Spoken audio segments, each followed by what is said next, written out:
ভাইয়ার আমার, নবী যখন হিজরত করে মদিনায় গেলেন, যাওয়ার পরে সেখানে দেখতে পাইলেন একটা সম্প্রদায় ছিল, যারা ছিল ইহুদি। জোরে বলুন কারা? ইহুদি একটা সম্প্রদায় ছিল। এই ইহুদি সম্প্রদায়, তাদের কিবলা ছিল বাইতুল মুকাদ্দাস।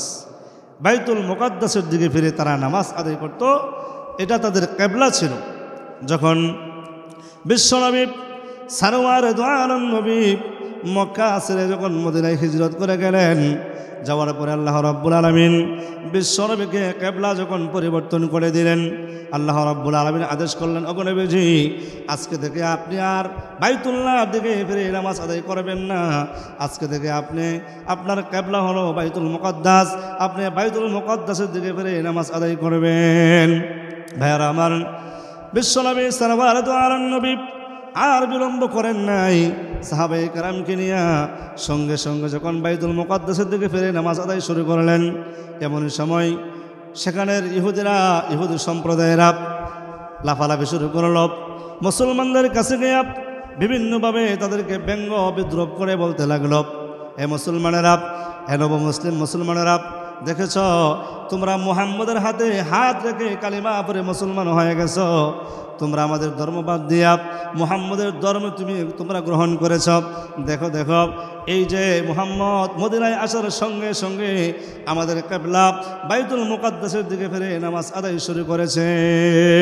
এতে এটাই প্রমাণ করে যে ইহুদিরা বলতে লাগলো যে আমাদের ধর্মটাই হলো সত্য ধর্ম, আমাদের ধর্মটাই হলো ভালো ধর্ম, অন্যথায় মুহাম্মদ মদিনায় আসতে না আসতে এই বাইতুল্লাহকে বাদ দেয়া বাইতুল মুকাদ্দাসকে তারা সে কিবলা বানিয়েছে। এরকমভাবে মুসলমানদের সামনে গিয়ে বিভিন্নভাবে তাদেরকে ঠাট্টা স্বরূপ তাদের মনে কষ্ট দেওয়ার জন্য বিভিন্নভাবে বিদ্রোহ করে যখন বলতে লাগলো, ভাইয়ারা আমার, হাদিসের ভিতরে পাওয়া যায় এইভাবে একদিন নয়, 2 দিন নয়, নবী করিম সাল্লাল্লাহু আলাইহি ওয়াসাল্লাম 10 মাসের অধিক বাইতুল মুকাদ্দাসের দিকে ফিরে নামাজ আদায় করেছেন। এই যে 10 মাসের অধিক, ভাইয়ার আমার, 10 মাসের অধিক কতদিন ছিল, কতদিন ছিল, সেটা হলো যে বুখারী শরীফের এক হাদিসের ভিতরে পাওয়া যায় যে 16 থেকে 17 মাস পর্যন্ত আল্লাহর নবী সারওয়ারে দু আলম নবী বাইতুল্লাহকে বাদ দিয়া বাইতুল মুকাদ্দাসের দিকে ফিরে নামাজ আদায় করেছেন। কতদিন? 16 থেকে 17 মাস পর্যন্ত। এতদিন পর্যন্ত এইভাবে ইহুদিরা বিভিন্নভাবে কটুকুসুলভ কথা বলেছে। নবী করিম সাল্লাল্লাহু আলাইহি ওয়াসাল্লাম ধৈর্য ধারণ করেছে, সাহাবায়ে কেরাম ধৈর্য ধারণ করেছে। কেননা ভাইয়ারা আমার, বাইতুল মুকাদ্দাস হোক আর বাইতুল্লাহ হোক, আল্লাহ রাব্বুল আলামিনের আদেশ পালন করার জন্য বিশ্বনবী সারওয়ারে দু আলম নবী সাহাবায়ে কেরামকে নিয়ে বাইতুল মুকাদ্দাসের দিকে ফিরে নামাজ আদায় করেছে। এখানে মূল হলো যে আল্লাহ নবী আল্লাহর আদেশ পালন করতেছে। আল্লাহ নবী সারওয়ারে দু আলম নবী শিখিয়ে গেছেন যে বাইতুল্লাহকে বাদ দিয়া অন্য কোনো বস্তুকে, অন্য কোনো মসজিদকে যদি আল্লাহ রাব্বুল আলামিন আমাদেরকে দেখায় দিতেন এটা কিবলা, আমরা পালন করতাম, এখনও করতাম। কারণ আমাদের নবী শিখিয়ে গেছেন যে আল্লাহর আদেশ আমাদের পালন করতে হবে। মুসলমানদের এটাই হলো আসল লক্ষ্য, উদ্দেশ্য। সম্মানিত হাজিরিন মুসল্লানে কেরাম, এইভাবে 16 থেকে 17টি মাস পর্যন্ত আল্লাহর নবী সারওয়ারে দু আলম নবী নামাজ আদায় করলেন বাইতুল মুকাদ্দাসের দিকে ফিরে। 16 থেকে 17 মাস পরে সেখানের একটা সম্প্রদায় ছিল।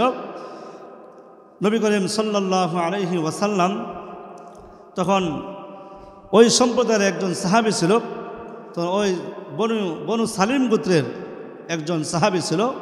এই সাহাবী নবী করিম সাল্লাল্লাহু আলাইহি ওয়াসাল্লামকে অনেক ভালোবাসতেন। বনু সালিম গোত্রের এই সাহাবীর মা নবী করিম সাল্লাল্লাহু আলাইহি ওয়াসাল্লামকে 16 থেকে 17 মাস পরে দাওয়াত দিলেন। মদিনা থেকে 3 মাইল দূরে এই বনু সালিম গোত্রে নবী করিম সাল্লাল্লাহু আলাইহি ওয়াসাল্লাম সেখানে গেলেন দাওয়াত খাওয়ার জন্য। সাহাবীর মার দাওয়াত গ্রহণ করার জন্য নবী গেলেন। সেখানে যাওয়ার পরে হাদিসের ভিতরে পাওয়া যায় যখন নবী সেখানে গিয়ে পৌঁছলেন তখন জোহরের নামাজের আজান হয়ে গেল। সুবহানাল্লাহ। জোহরের নামাজ আজান যখন হয়ে গেল, সাহাবায়ে কেরামকে নিয়ে বিশ্বনবী সারওয়ারে দু আলম নবী সেখানকার মসজিদ, যারা আপনার হাদিস সব গুনাছেন, যারা গিয়েছিলেন, যারা এখন যাবেন, সকলে গিয়ে দেখবেন সেখানে দুই কেবলার মসজিদ, দুই কেবলার মসজিদ এখনও আছে সেই মসজিদটি। এই মসজিদে নবী করিম সাল্লাল্লাহু আলাইহি ওয়াসাল্লাম যখন গেলেন জোহরের নামাজ আদায় করার জন্য, জোহরের নামাজ যখন তিনি আদায় করতেছিলেন, 4 রাকাত নামাজের নিয়ত করে যখন নবী করিম সাল্লাল্লাহু আলাইহি ওয়াসাল্লাম যখন দাঁড়িয়ে গেলেন, এমনই সময় 2 রাকাত নামাজ যখন শেষ হয়ে গেল, 2 রাকাত নামাজ শেষ হয়ে যাওয়ার পরে 2 রাকাত নামাজের পরে নামাজের মাঝখানে মহান আল্লাহ রাব্বুল আলামিন বিশ্ব নবীর উপরে কিবলা পরিবর্তনের জন্য আয়াত নাজিল করে দিলেন। সুবহানাল্লাহ। আল্লাহ রাব্বুল আলামিন বলেন, ক্বাদ নারা তাকাল্লুবা ওয়াজহিকা ফিস সামা ফালানুওয়াল্লিয়ান্নাকা কিবলাতান তারদাহা। সুবহানাল্লাহ। আল্লাহ রাব্বুল আলামিন বিশ্ব নবীকে বর্ণনা করে বিজিব, ক্বাদ নারা তাকাল্লুবা ওয়াজহিকা ফিস সামা। ওগো নবীজি, আমি বারবার দেখতে পাচ্ছি আপনি আকাশের দিকে তাকাচ্ছেন। ভাইয়ার আমার, কেননা নবী করিম সাল্লাল্লাহু আলাইহি ওয়াসাল্লাম বাইতুল্লাহকে অনেক ভালোবাসতেন, কেননা বাইতুল্লাহ তার জন্ম হয়েছে। বাইতুল্লাহ সকালবেলা ঘুম থেকে উঠলে বাইতুল্লাহ চোখের সামনে ভেসে উঠত, আবার ঘুমের আগে বাইতুল্লাহকে দেখে দেখে ঘুমাইতেন। বাইতুল্লাহ জন্ম হয়েছে, বাইতুল্লাহ তিনার জীবন কেটেছে, এই বাইতুল্লাহকে অনেক বেশি ভালোবাসতেন। মদিনায় যাওয়ার পরে বাইতুল্লাহকে আল্লাহ রাব্বুল আলামিন কিবলা পরিবর্তন করে দিলেন, কিন্তু নবী করিম সাল্লাল্লাহু আলাইহি ওয়াসাল্লাম আল্লাহ পাকের আদেশ পালন করেছেন ঠিক, কিন্তু মনের ভিতরে বাইতুল্লাহর প্রতি একটা মহাব্বত ছিল। সুবহানাল্লাহ। বাইতুল্লাহর প্রতি একটা মহাব্বত নবীর অন্তরে ছিল, কেননা বাইতুল্লাহ তিনার জন্মভূমি। ভাইয়ারা আমার, এই জন্য মনে মনে নবী করিম সাল্লাল্লাহু আলাইহি ওয়াসাল্লাম চাইতেন, আল্লাহ যদি আবার বাইতুল্লাহকে কিবলা বানিয়ে দিতেন, বাইতুল্লাহকে যদি আবার কিবলা বানিয়ে দিতেন। এই জন্য নবী করিম সাল্লাল্লাহু আলাইহি ওয়াসাল্লাম প্রতিদিন আকাশের দিকে তাকাইতেন, দেখতেন আল্লাহর পক্ষ থেকে কোনো ফায়সালা আসে কিনা। সুবহানাল্লাহ জোরে বলেন।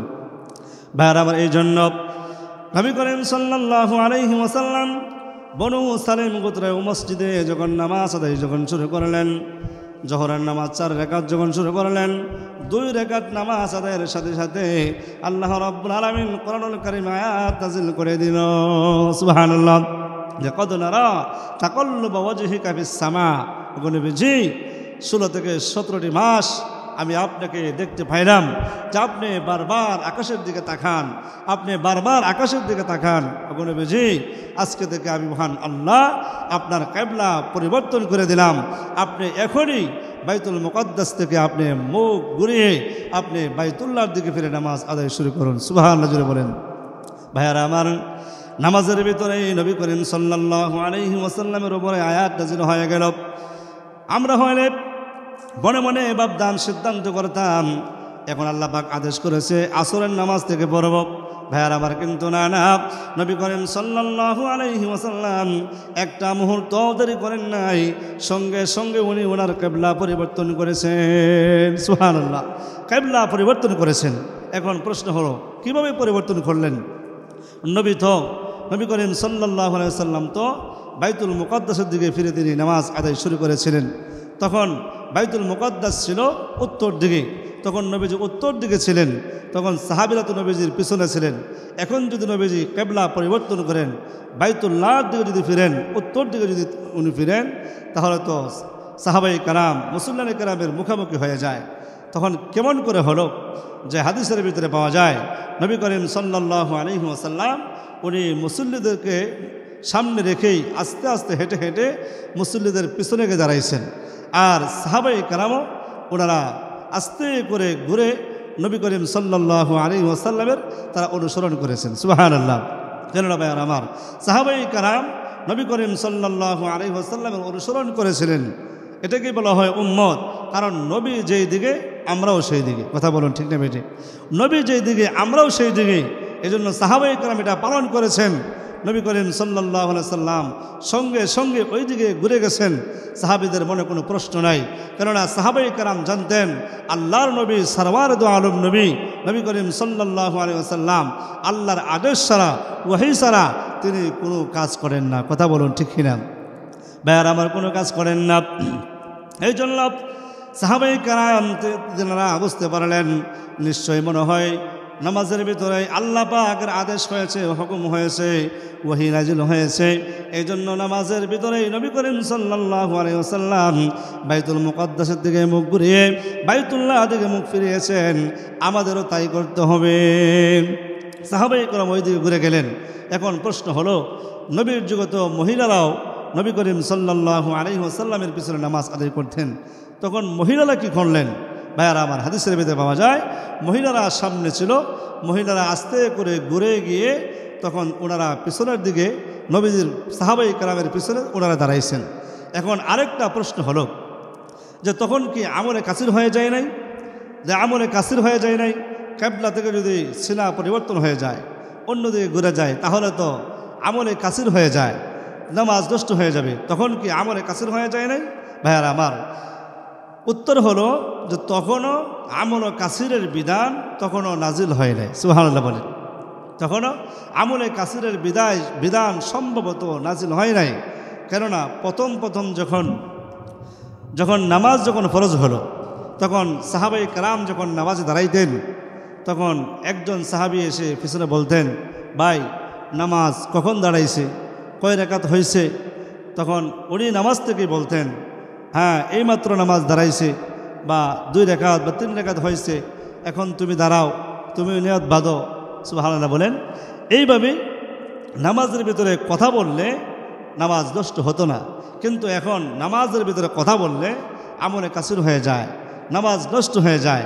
ভাইয়ার আমার, এটা স্পষ্ট একটি সহিহ হাদিস।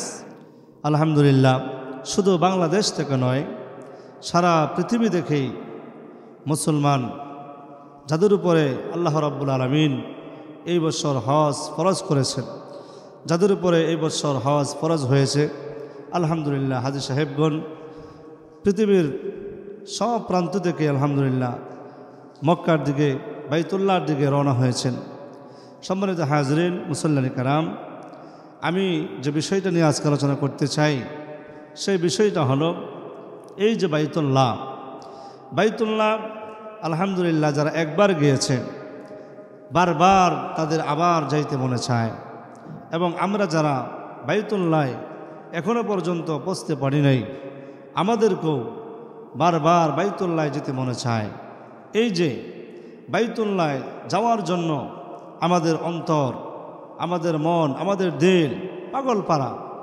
যারা একবার গিয়েছে আবার যেতে মনে চায়, যারা যেতে পারে নাই তাদেরও বারবার যেতে মনে চায়। এই যে বাইতুল্লাহ যাওয়ার জন্য আমাদের অন্তর পাগল পারা, আমাদের মনে আকাঙ্ক্ষা, মনের তামান্না, এটা কেন?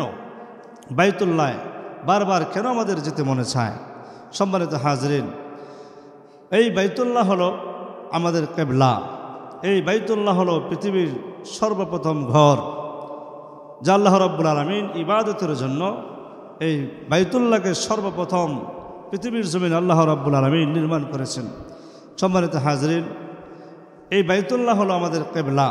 এই বাইতুল্লাহর দিকে তাম পৃথিবীর সকল মুসলমানেরাই ফিরে নামাজ আদায় করে। পৃথিবীর কিছু ইহুদি, নাস্তিক, মুরতাদ, খ্রিস্টানেরা মুসলমানদেরকে লক্ষ্য করে তারা একটা প্রশ্ন করে।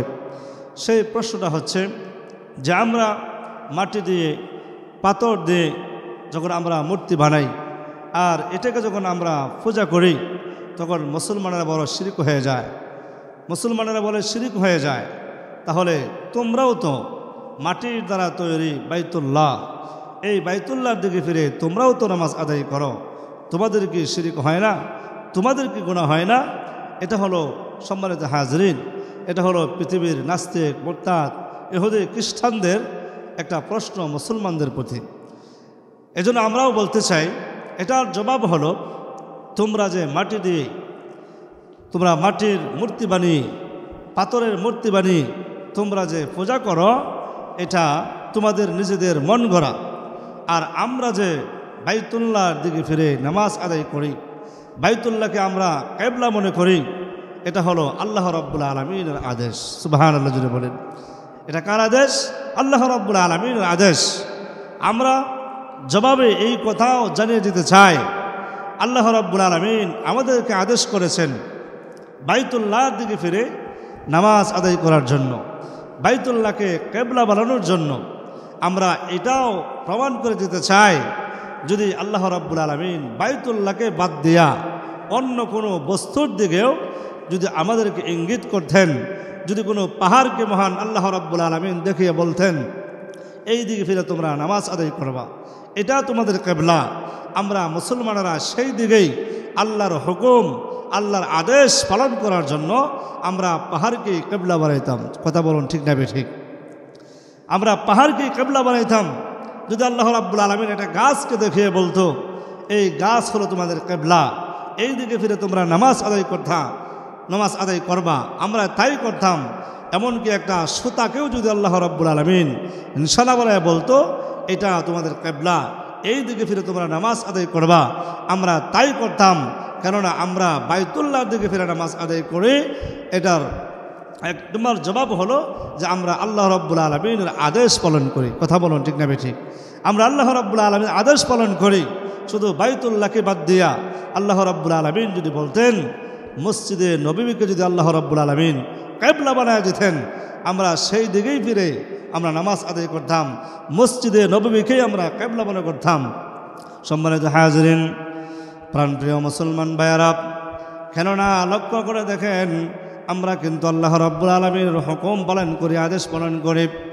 ইতিহাস থেকে পাওয়া যায় আমাদের নবী বিশ্বনবী সরওয়ারে দো আলম নবী আমাদেরকে এই আদর্শ শিখিয়ে গেছেন যে আল্লাহ রাব্বুল আলামিনের আদেশ কেমন করে পালন করতে হবে।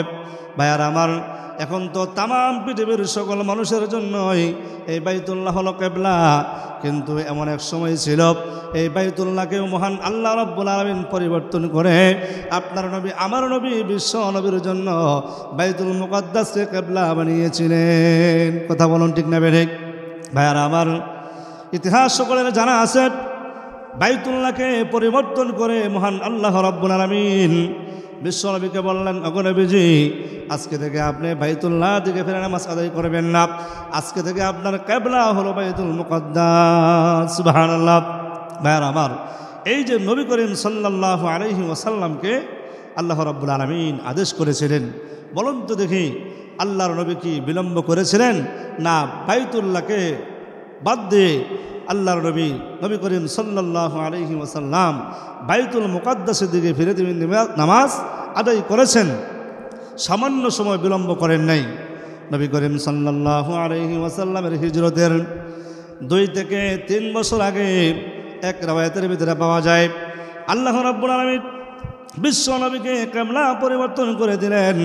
আরেকটি হাদিসের ভিতরে পাওয়া যায় আব্দুল্লাহ ইবনে আব্বাস রাদিয়াল্লাহু তাআলা আনহু থেকে বর্ণিত হাদিস, নবী করিম সাল্লাল্লাহু আলাইহি ওয়াসাল্লাম হিজরত করে যখন মদিনায় গেলেন, একেবারে প্রথম দিকে যখন নবী হিজরত করে মদিনায় গেলেন একেবারে প্রথম দিকে, তখন আল্লাহ রাব্বুল আলামিন বিশ্ব নবীকে বললেন, ওগো নবীজি, আজকে থেকে আপনি আর বাইতুল্লাহর দিকে ফিরে নামাজ আদায় করবেন না, আজকে থেকে আপনার কিবলা হলো বাইতুল মুকাদ্দাস। সুবহানাল্লাহ।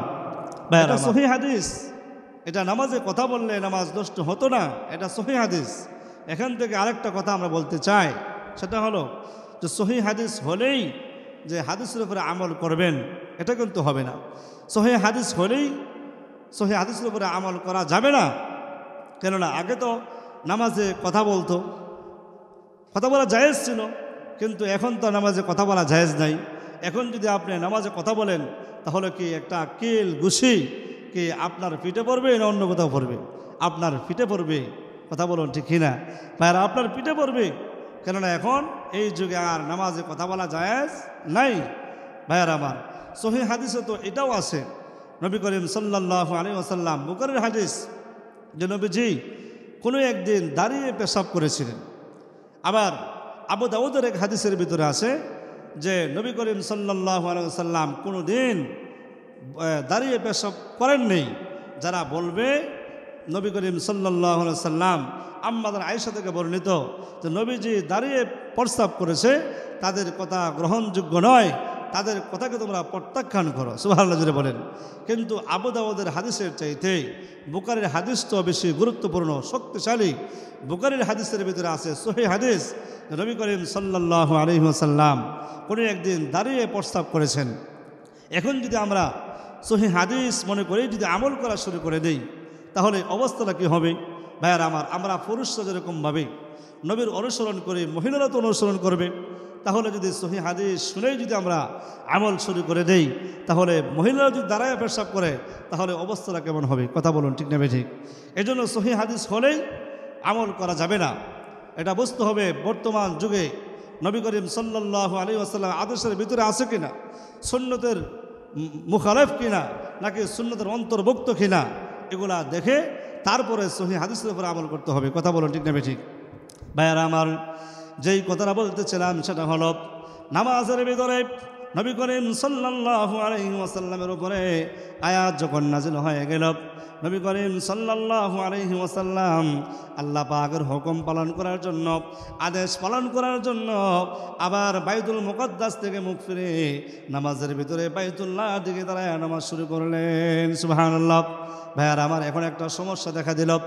সেই সমস্যাটা হলো ইহুদিরা আবার বলতে লাগলো মুহাম্মদ এমন একজন মুহাম্মদ তার ভিতরে কোনো অস্থির নাই।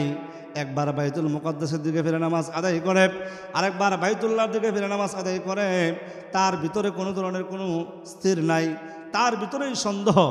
আবার ইহুদিরা বলতে লাগলো মুসলমান ধর্ম, ইসলাম ধর্ম একটা সন্দেহের ধর্ম, তাদের নবীরই কোনো স্থির নাই। একবার বাইতুল মুকদ্দাসের দিকে ফিরে নামাজ আদায় করে, আরেকবার বাইতুল্লাহর দিকে ফিরে নামাজ আদায় করে, মুহাম্মদের ভিতরে সন্দেহ আছে, মুহাম্মদ স্থির নাই, আবার সাহাবে কারাম কি স্থির হবে? এইভাবে যখন আবার বলতে লাগলো, যখন তারা বিশ্বনবী সাল্লাল্লাহু আলাইহি নবী যখন বাইতুল মুকদ্দাসের দিকে ফিরে যখন নামাজ আদায় শুরু করেছিলেন তখন ইহুদিরা বড় খুশি হয়েছিলেন।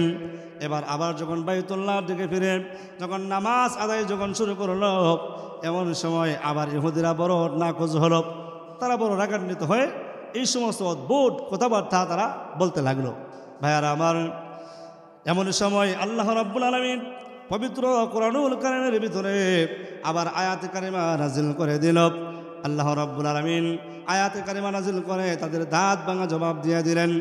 যারা বলতেছে নবীর ভিতরে কোনো স্থির নাই, নবীর ভিতরে কোনো স্থির নাই, একবার এদিকে ফিরে আর একবার ওইদিকে ফিরে নামাজ আদায় করে, মুহাম্মদের ভিতরে সন্দেহ আছে, মুহাম্মদের ভিতরে সন্দেহ আছে, ইসলাম ধর্মটা একটা সন্দেহের ধর্ম। আল্লাহ রাব্বুল আলামিন ওই সকল বোকাদেরকে জবাব দেওয়ার জন্য আয়াতে কারিমা নাজিল করে বলেন সায়াকুলুস সুফাহাউ মিনান নাসি মা ওয়াল্লাহুম আন কিবলাতিহিমুল্লাতী কানু আলাইহা। সুবহানাল্লাহ। আল্লাহ রাব্বুল আলামিন আয়াতে কারিমা নাজিল করে বিশ্ব নবীকে বললেন, কখনো বেজি সায়াকুলুস সুফাহা শব্দের অর্থ হল নির্বুদ্ঘন। ওই সমস্ত নির্বুদ্ধদেরকে আল্লাহ রাব্বুল আলামিন জবাব দিলেন, ওখানে বেশি আপনি নির্বুদ্ধদেরকে জানিয়ে দেন। যে কি জানিয়ে দিবেন? যারা আপনাকে বলে ইসলাম ধর্মটা একটা সন্দেহের ধর্ম, মুহাম্মদ একবার এই দিকে ফিরে আর একবার ওই দিকে ফিরে নামাজ আদায় করে, মুহাম্মদের ভিতরে স্থির নাই, ওখানে বেশি যারা এই সকল কথা বলে তারা হলো বোকা। আমি আল্লাহ রাব্বুল আলামিন এটা প্রমাণ করে দিলাম। একবার এই দিকে আর একবার ওই দিকে ফিরে নামাজ আদায় করি, এটা আল্লাহর হুকুমেই করি। কেননা কুল্লিল্লাহিল মাশরিক ওয়াল মাগরিব, পূর্ব এবং পশ্চিম সব দিক হলো মহান আল্লাহর। সুবহানাল্লাহ। পূর্ব আল্লাহর, পশ্চিম আল্লাহর, সব দিক হলো আল্লাহর। আল্লাহ রাব্বুল আলামিন আমাদেরকে যেই সময় যেই দিকে ফিরে নামাজ আদায় করার জন্য বলবে আমরা সেই দিকেই ফিরে নামাজ আদায় করব, সেটাই হবে আমাদের কিবলা। কথা বলুন, ঠিক নেবে ঠিক?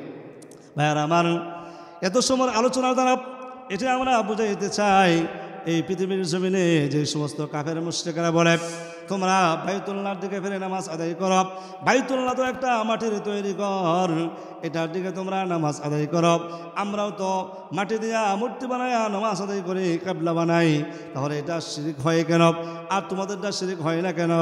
আমাদের এত সময় আলোচনার জবাব হলো আমরা মহান আল্লাহ রাব্বুল আলামিনের আদেশে পালন করি। সুবহানাল্লাহ। আদেশ পালন করি।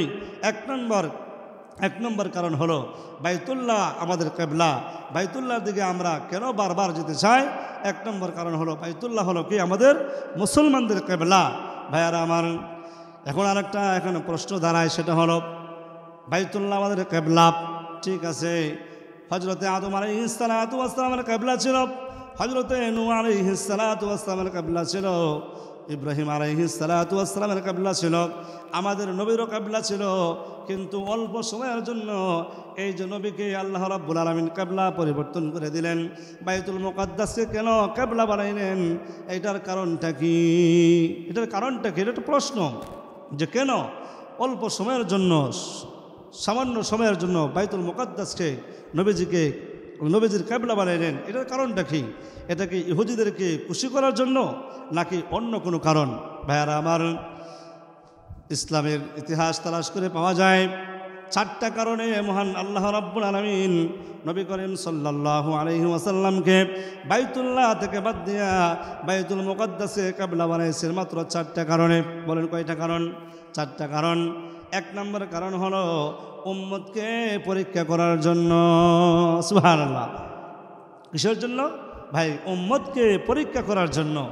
এই যে সাহাবায়ে কেরাম যারা নবমুসলিম ছিল, যারা মক্কা থেকে মদিনায় হিজরত করে আসছেন নবী করিম সাল্লাল্লাহু আলাইহি ওয়াসাল্লামের সঙ্গে, তারা নবমুসলিম ছিল। তারা তাদের বাড়িঘর ছেড়ে, বিবি বাচ্চা ছেড়ে, বংশ ছেড়ে সব কিছু ত্যাগ করে নবী করিম সাল্লাল্লাহু আলাইহি ওয়াসাল্লামের সঙ্গে এই যে মদিনায় চলে আসলেন। মক্কা ছিল, বাইতুল্লাহ ছিল তাদের প্রাণপ্রিয় ভালোবাসার ঘর, মুহাব্বতের ঘর বাইতুল্লাহ ছিল। এখন আবার মদিনায় আসার সাথে সাথে এই যে মুহাম্মদ নবী করিম সাল্লাল্লাহু আলাইহি ওয়াসাল্লাম, সে আবার বলতেছে তোমরা বাইতুল্লাহকে ত্যাগ করে বাইতুল মুকাদ্দাসের দিকে ফিরে নামাজ আদায় করো। এই যে নবী করিম সাল্লাল্লাহু আলাইহি ওয়াসাল্লাম আদেশ করলেন, এই আদেশটা উম্মতে পালন করে কিনা? আল্লাহ রাব্বুল আলামিন বলেন আমার নবীর এই আদেশটা পালন করে কিনা, নবীজির ইতাআত করে কিনা, আমি আল্লাহ রাব্বুল আলামিন উম্মতকে পরীক্ষা করার জন্য আমি এই বাইতুল মুকাদ্দাসকে অল্প সময়ের জন্য আমি মহান আল্লাহ কিবলা বানিয়েছিলাম। সুবহানাল্লাহ জুড়ে বলেন। ভাইরা আমার, কিসের জন্য?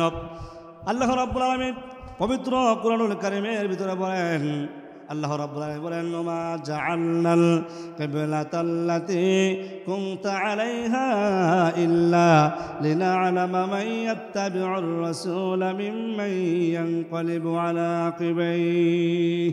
সুবহানাল্লাহ। যে উম্মতকে পরীক্ষা করার জন্য আমি আল্লাহ রাব্বুল আলামিন বাইতুল মুকাদ্দাসকে অল্প সময়ের জন্য আমি মহান আল্লাহ কিবলা বানিয়েছিলাম। 1 নম্বর কারণ। ভাইয়ারা আমার, 2 নম্বর কারণ হলো এই যে বাইতুল মুকাদ্দাস যেটাকে ইহুদিরা দাবি করে তাদের কিবলা, এটা তাদের সম্পদ।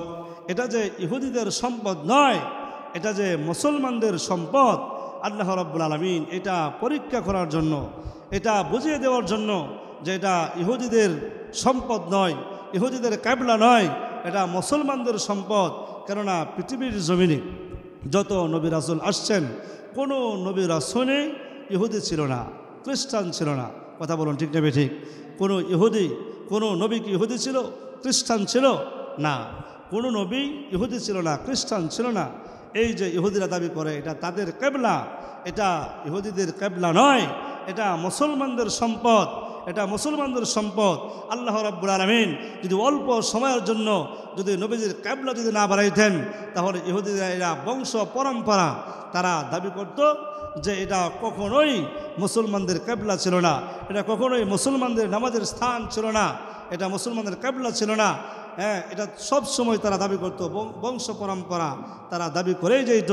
আল্লাহ রাব্বুল আলামিন এই যে মুসলমানদের অল্প সময়ের জন্য কিবলা বানিয়ে দিয়েছেন, আলহামদুলিল্লাহ এখনও পর্যন্ত মুসলমানরা সেখানে গিয়া নামাজ আদায় করে। মুসলমানদের সম্পদ মুসলমানরা এখন দাবি করে। 2 নম্বর কারণ এই জন্য যে ইহুদিদেরকে দাঁত ভাঙা জবাব দেওয়ার জন্য যে এটা তোদের সম্পদ নয়, বাইতুল মুকাদ্দাসও এটাও হলো মহান আল্লাহ রাব্বুল আলামিনের মুসলমানদের সম্পদ। সুবহানাল্লাহ জোরে বলেন। ভাইয়ারা আমার, 3 নম্বর কারণ হলো নবী করিম সাল্লাল্লাহু আলাইহি ওয়াসাল্লাম এই যে মেরাজে গিয়েছিলেন। 5 ওয়াক্ত নামাজ কোথায় থেকে আসছে? মেরাজ থেকে আসছে। যখন নবীজি মেরাজ থেকে আসলেন, 5 ওয়াক্ত নামাজ নিয়ে যখন আসছিলেন, এই বাইতুল মুকাদ্দাস হয়ে আসছে। এজন্য এটা হলো একটা কেন্দ্র হিসাবে আল্লাহ রাব্বুল আলামিন যেহেতু 5 ওয়াক্ত নামাজ সেখান থেকে আসছে, সেটা প্রথম ছিল আসার মাধ্যম ছিল। এই জন্য অল্প সময়ের জন্য এই প্রথম কেন্দ্রটাকে আল্লাহ রাব্বুল আলামিন অল্প সময়ের জন্য মুসলমানদের জন্য কিবলা বানিয়েছেন। সুবহানাল্লাহ জোরে বলেন।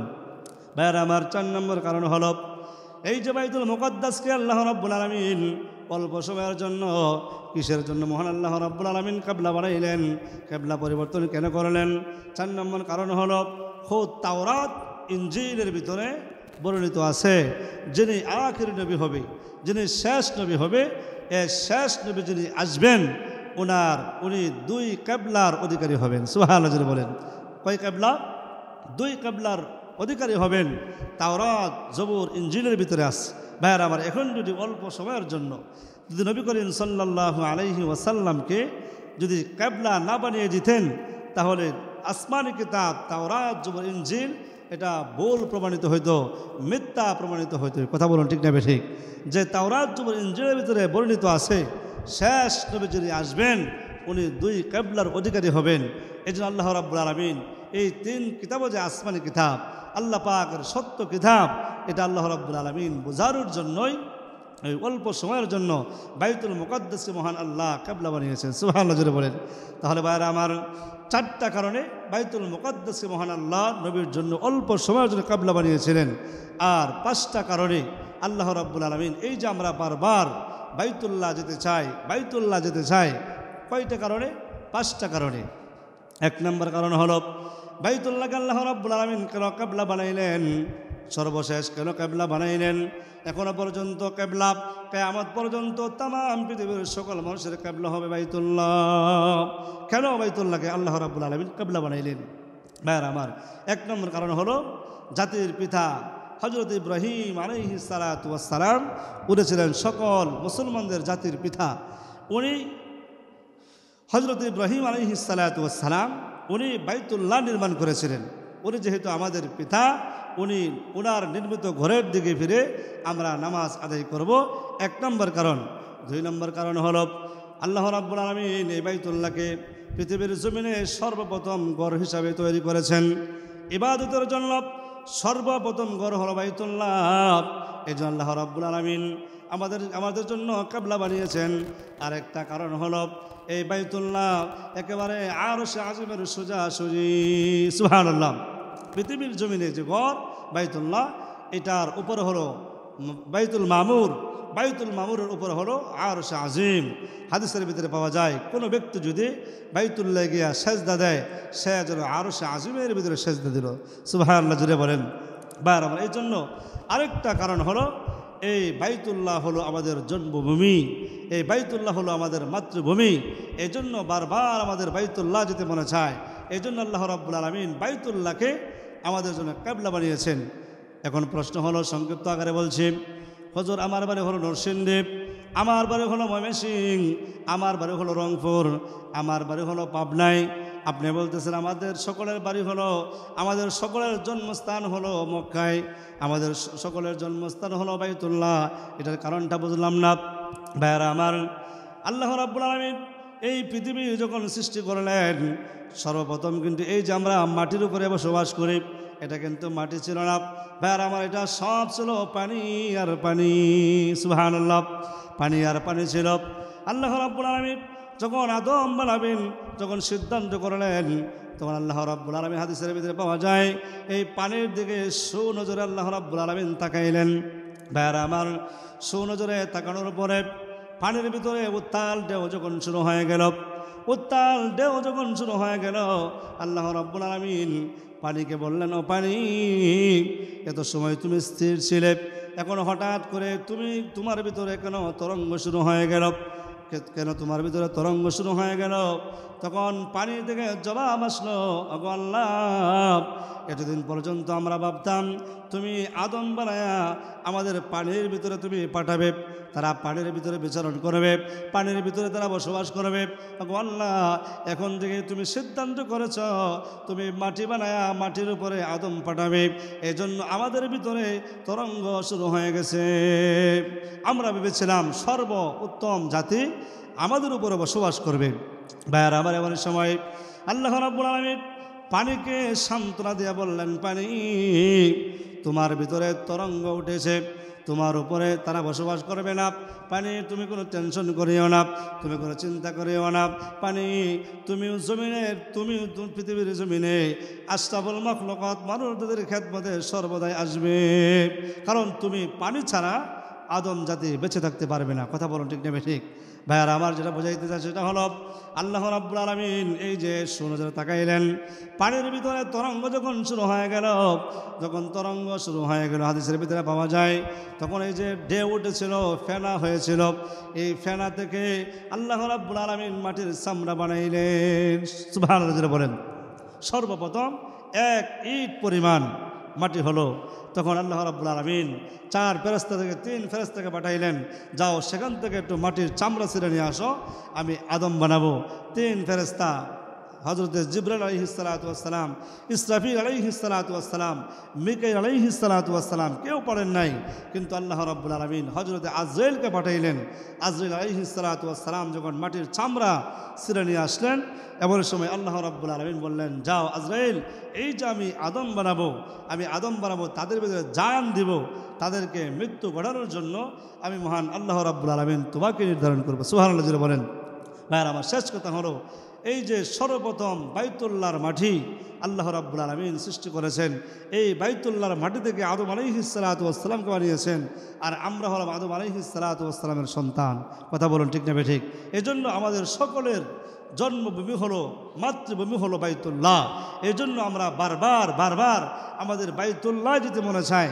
যারা একবার গিয়েছে আবার যেতে মনে চায়, যারা যায় নাই আমাদেরও বারবার যেতে মনে চায়, কারণ সেটা হলো আমাদের মাতৃভূমি। কারণ আমরা যারা শহরে থাকি, অনেকের বাড়ি রংপুর, অনেকের বাড়ি নোয়াখালী, বরিশাল, আমরা অনেকেই শহরে বাড়িঘর করেছি, কিন্তু ভাই বাড়িঘর করেছি আমাদের 2 যুগ 3 যুগ পার হয়ে গেছে, তারপরেও কিন্তু মাঝে মাঝে আমাদের গ্রামে যেতে মনে চায়, কেননা সেটা হলো আমাদের মাতৃভূমি। কথা বলুন ঠিক নেবে ঠিক? মনে চায়। এজন্য বাইতুল্লাহ হলো আমাদের মাতৃভূমি, এজন্য বাইতুল্লাহ আমাদের বারবার যেতে মনে চায়।